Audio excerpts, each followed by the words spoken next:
Hello, my name is Snaggletooth McGee, and I've been asked by a couple members of my corporation to teach them how to do PI, so I figured I'd just make this video, and it would probably help explain it a little bit better rather than trying to explain it and then have them do it. This way they can at least see it done and go from there.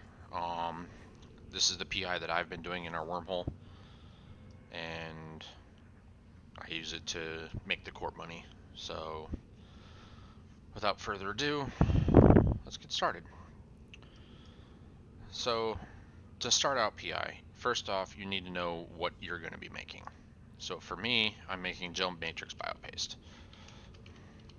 So if we bring up gel matrix biopaste, we see that it takes a certain amount of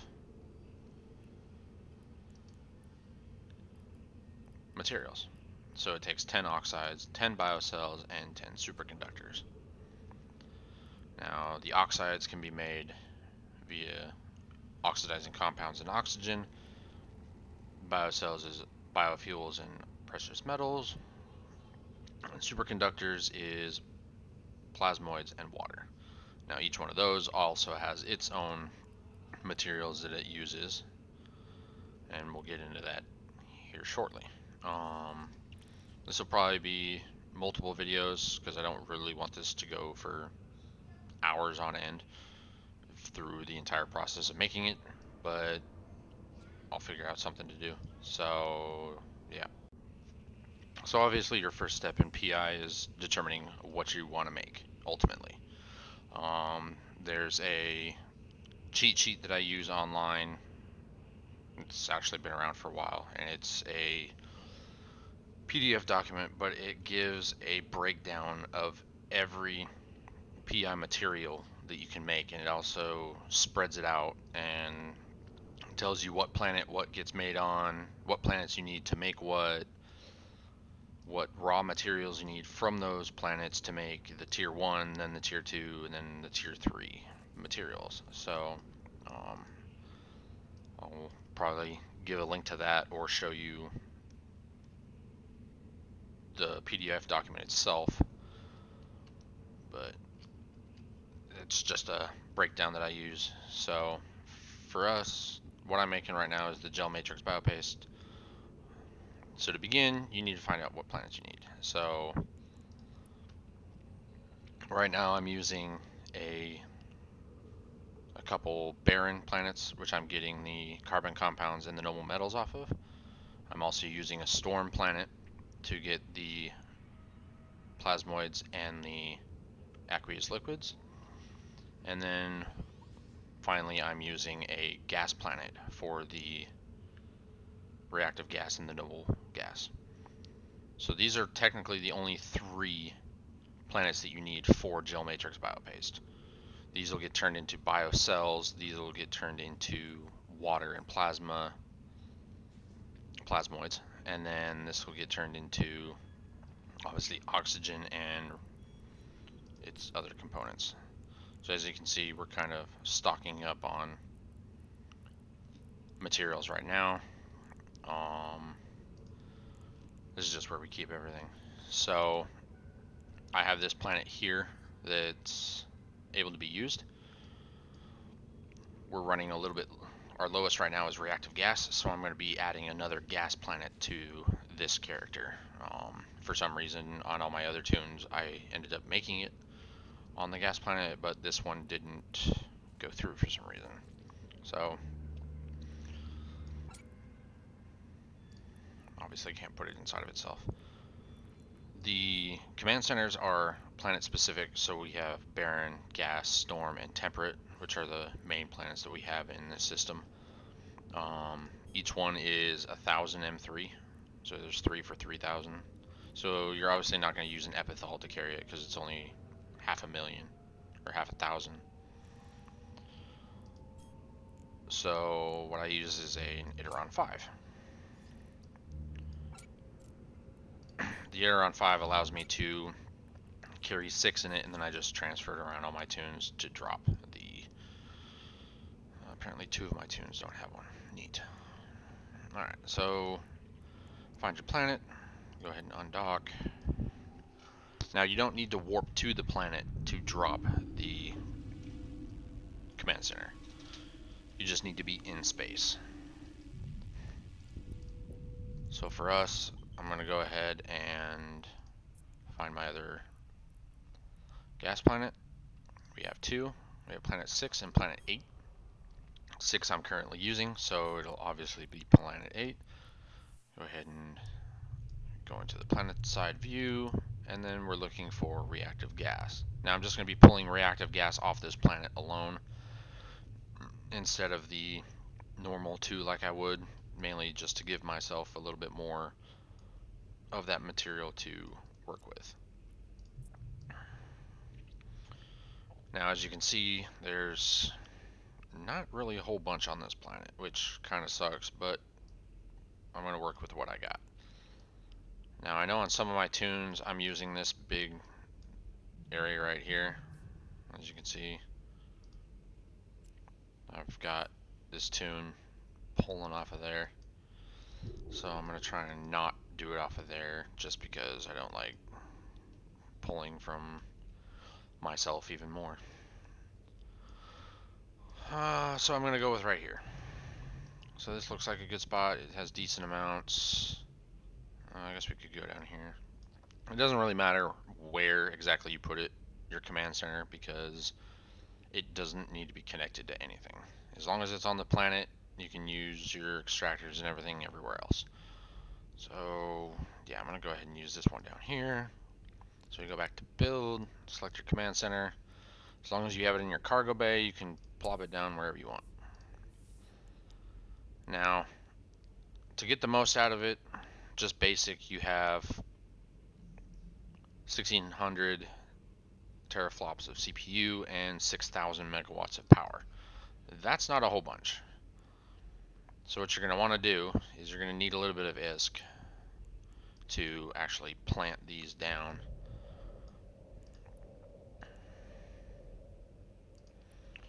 So I'm going to take 8 million, which will be more than enough for this, because this command center is going to take half of that anyways. Now I don't have level 5 command center upgrades, but obviously the more you have, the more CPU and power grid you will get. So with that, we'll get 11,000 power and almost 20,000 CPU extra. And as you can see, it tells you how much it would be, how much it would cost down at the bottom of it. It's 44.2 million. Now to complete that, just click submit, and then you now have a level 4 command center. Now comes the fun part, is pulling. Now pulling is actually one of the easiest things to do PI wise, because it's not very intensive and you don't need to really worry about much. You just need extractors and launch pads. Your extractor, obviously you have the big gray circle around the edge, and that's its max range. So I'm going to go ahead and put one there, and then let's go ahead and find another area. Can I hit both of these? Yes, I can. Let's go ahead and hit right there. I put down 2 just because I like doing 2, and if I only do 1, I'll have extra CPU and power grid. So I'm going to want another one anyways, that way I pull just that much more. Now it's obviously not pulling, but we'll get there. I like to put a launch pad as close as possible to my extractors. That way I save just that much more CPU and power grid when I go to route things.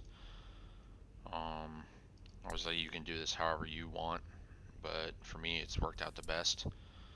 Obviously route them. You gotta create a link between them. And that's it for that. So now you have your 2 extractors and your 2 launch pads to actually take your material off the planet. Now, as I said before, your command center does not need to be in the loop at all. if you do decide to do it, it only gives you an extra 500 meter cube. So not really that much of a difference. Whereas your launch pads are 10,000. Now storage facilities do hold 12,000, so it's a little bit more than a launch pad. However, you can't launch from a storage unit, and it's just a little bit more of a pain in the butt when you go to actually haul off your material from the planet. So now we're going to go ahead and start extracting. So I want reactive gas, obviously, because that's the one we were looking for. Over here are your nodes, your extractor nodes. I like to set my time first. I do 2-day pulls.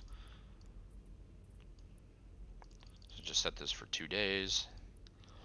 And then with 2 of these with level 4 command center upgrades, you can hold 9 per, or 10 and 8.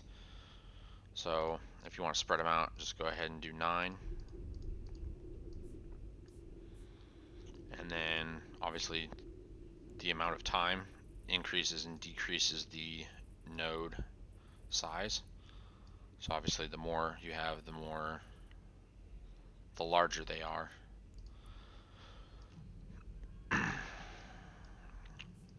So as you can see, they just form a circle around it. Sometimes they overlap real close. You'll see you'll get negative 22% out of just those two.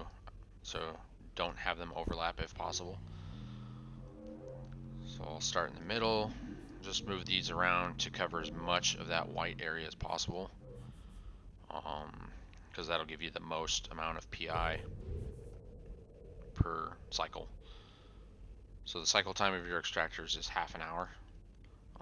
You'll see that later. So you have a little bit of time if you decide to set up your extractor first and then do your launch pads and everything like that. You can. But like I said, it all depends on how you want to do it. Just cover as much of that area as you can. So we'll stop it there. Which one? So if you hover over which ones are negative, it'll highlight which one is the problem child. You don't have to delete it to move it. So, alright, with all of them like that, I'm getting 1.9 million every 2 days. That's not bad, considering on the tier 1 production I'm using about 12 million a day. It kind of, you're going to need to have a lot of pullers. So start extraction,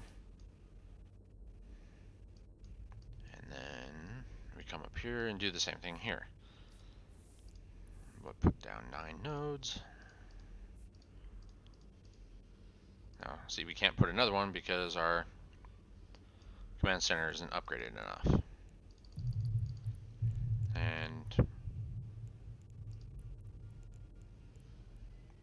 I'm almost to level 5. I've got another 9 days, 6 hours.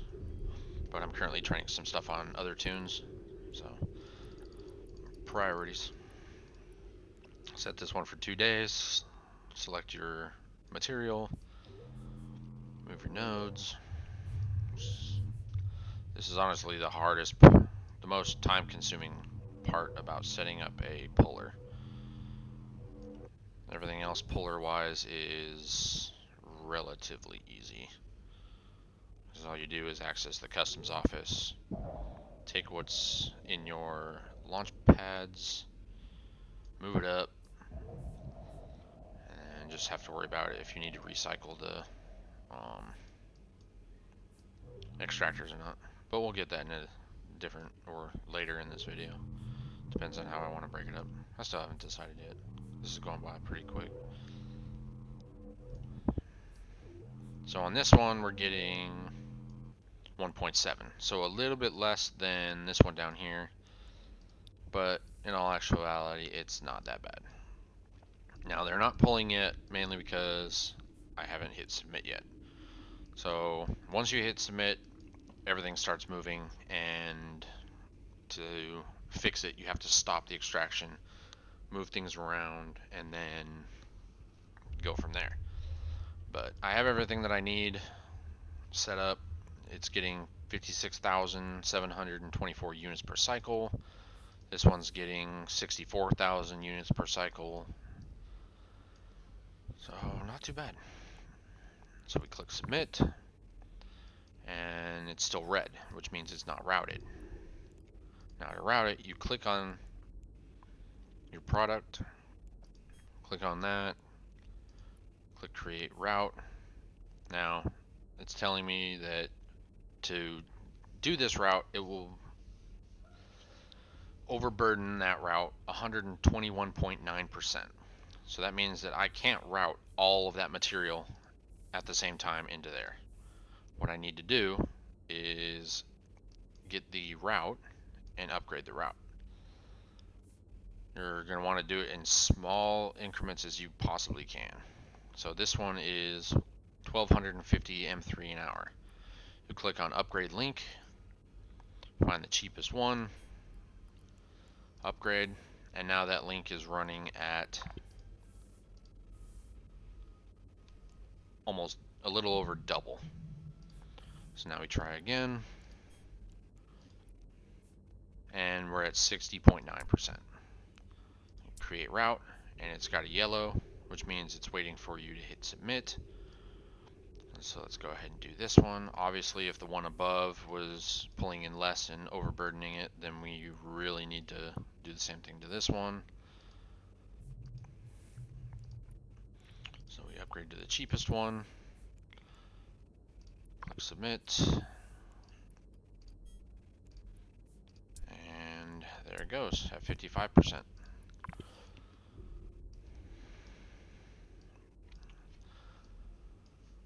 So now it's running, and you just need to wait the 30 minutes per cycle time.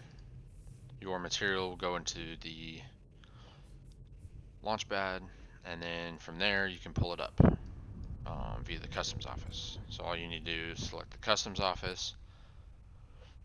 Your material will come in from here. These are your two launch pads on the surface. So let's go ahead and select this one to show you real quick. Here's your material. So all you need to do is just click and drag it to your customs office. This is the surface side. This is the outer space side. So this is your customs office. It tells you how full it is. Obviously your ship can only handle so much. I do have, I believe, level 4 Galente Industrial.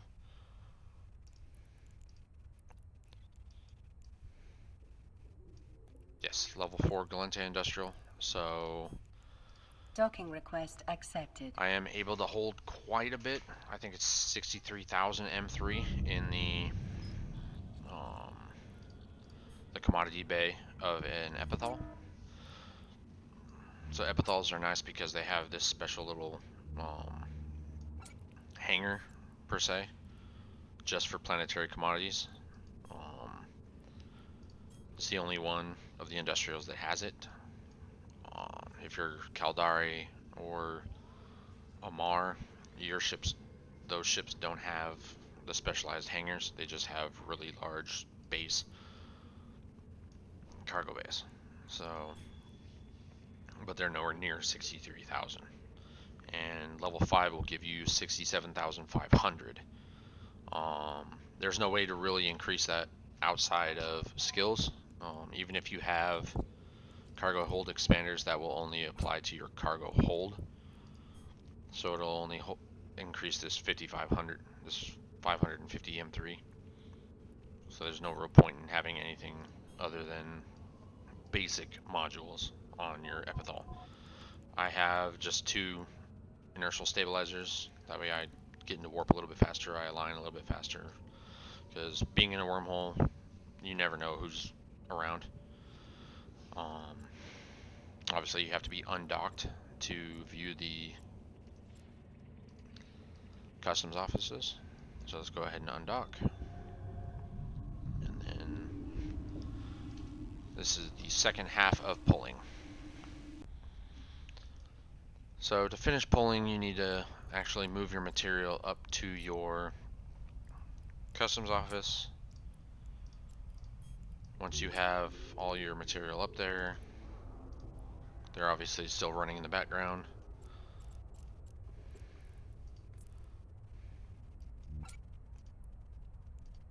So basically you just warp yourself to the customs office. So you warp to the customs office, access the customs office, and you can drag it directly into your planetary commodity bay, warp back, and unload it. Easy day for pullers.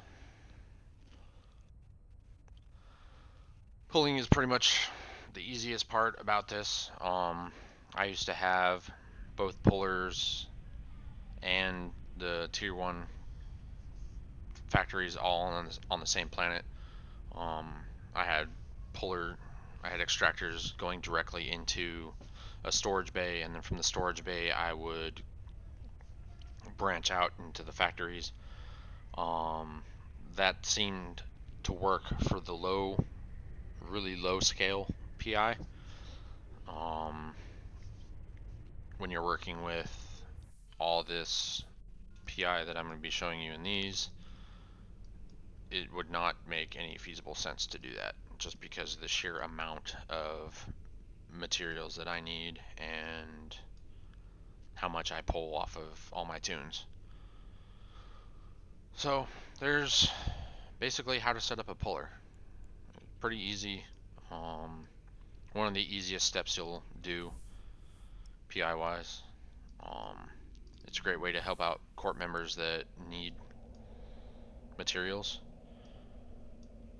So yeah,